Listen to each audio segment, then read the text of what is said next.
Hello, class. What would you do if you walked in on a person that was laying on the ground and they were unresponsive? Or if they were choking, or you walked in to some sort of an accident, pulled up on an accident, and someone was bleeding profusely? Wouldn't you want to jump in and help if you could or if you knew how? These are all incidents that can happen to any one of us at any time. A lot goes on in the world today, and as we drive our cars or walk up and down the streets, we can see a multitude of things happening. We should be prepared to help someone in an emergency situation.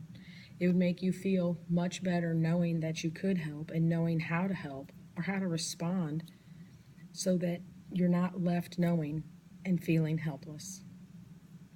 Today, I'm going to show you 3 different life-saving techniques that could help you in a split second or emergency situation. The first one, if you walked into a restaurant and someone was choking, you need to know what to do. Something that happened to me is I was at a Mexican restaurant and there was an older lady sitting in the restaurant with her family, and she was eating taco chips. As she swallowed the taco chips, she started choking. By the time I got to her, she was turning blue. She was holding her throat, showing the sign of choking, and she was in very much distress. Had I not known what to do, I would have been in a panic situation, and I would have felt horrible for not being able to help her. At that point, I decided that I should probably get some other techniques and learn how to do the other techniques that could happen to you in an emergency situation as well.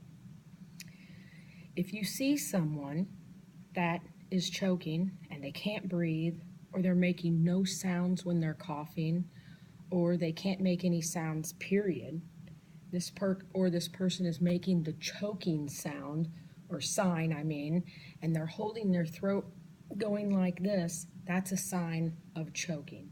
That person is in distress and they need help. What would you do? Today, I would like to help you decide what you're going to do. If you have a person and they're in that situation, you check for those things that I just said. Not breathing, coughing and not making a sound, talking, not making a sound, or the person is making the choking sign. The first thing that you would do is you would do an abdominal thrust on that person. Now this is a dummy, and it's going to be a little bit harder to show you because they don't have legs. So I just wanted to show you what you would do. You would get behind this person and you're going to do what is called an abdominal thrust. What you're trying to do is force the object out of the member's mouth out into the open. So you're going to support your hand with your other hand. You want this part of your hand to come down into the abdomen and work up with a thrust, which is going to push air up through the esophagus and thrust the object out of the mouth. That's the whole point of what we're trying to do. Okay? If it comes out, that's great. You need to stand there with them, make sure they're all right, and kind of work through that with them. Now, if that person still does not become responsive and is not starting to talk and has no sounds, then at that point, you should lie them down and try to do CPR on them. Sometimes that will thrust it out, but you want to keep air and oxygen moving and going through them. So until it's all clear or until an ambulance gets there or some type of emergency rescue. So that's what you would do in the case of an emergency quick response of someone choking, okay? The other thing, the second thing that I would say folks need to know is if you pull up on an accident and you see that someone is bleeding profusely, some areas you wouldn't be able to help them, but if you can help someone that's bleeding profusely, there are steps that you need to take to help that person in that emergency situation. So what would you do if you pulled up, okay? and someone was bleeding profusely. The first thing that you would do, you check to see where the wound is, what kind of a wound. Is there a bone sticking out, whatever? Is there something impaled in them? If there is something impaled in them, never, never, never take it out. Leave it right where it's at. You would put the dressing around the impaled object into the arm, the leg, the chest, wherever that's at. You never take it out. You wait till they get to the hospital and you let the hospital take that impaled object out. Now, in that case, say it was impaled or it was not, the main thing that you want to do is you want to apply pressure to that area. If something's impaled, you would take some sort of a dressing such as this, and you want to put pressure on wherever the cut is or whatever, wherever they're bleeding from is where you want to apply pressure, and you want to apply hard pressure. Now, if it's something that's in there, it's an impalement, you would go around the impalement such as this and try to put pressure around the outside of that, okay?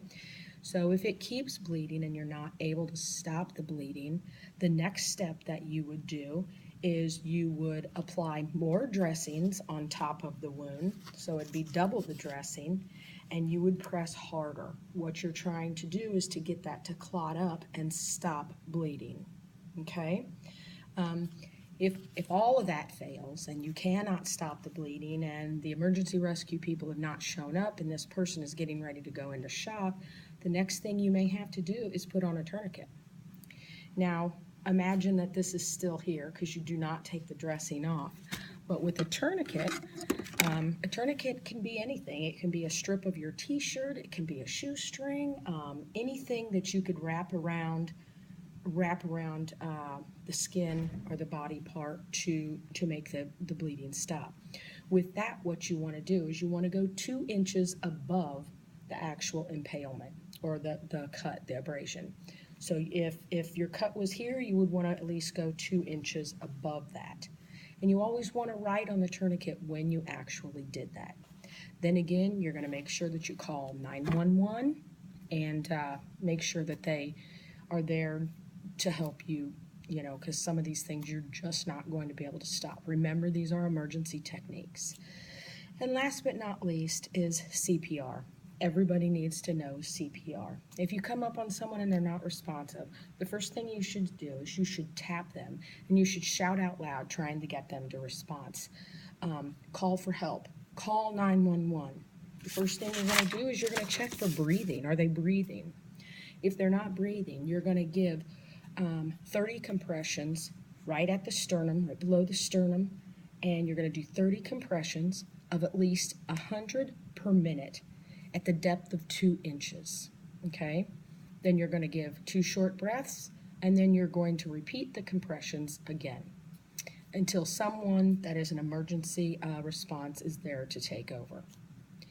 Now that we've gone over choking, bleeding, and CPR, remember, those are all potentially life-saving measures that you could do in a quick response situation. I hope that all of you take the responsibility and go out and learn these techniques so that you can maybe help in the case of an emergency. Thank you and have a great day.